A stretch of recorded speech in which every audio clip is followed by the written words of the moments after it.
નમસ્કાર, આપ જોઈ રહ્યા છો નેશન પ્લસ ન્યૂઝ. હું છું આપની સાથે હેતલ ભગત.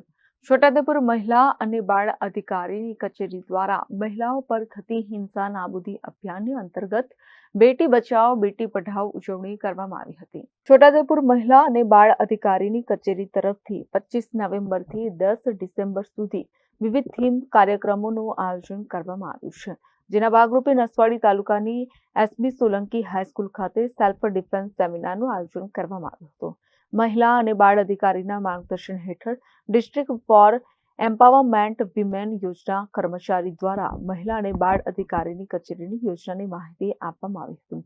સી ટીમના કર્મચારી દ્વારા સ્કૂલની 127 જેટલી દીકરીઓને સેલ્ફ ડિફેન્સની તાલીમ આપવામાં આવી હતી.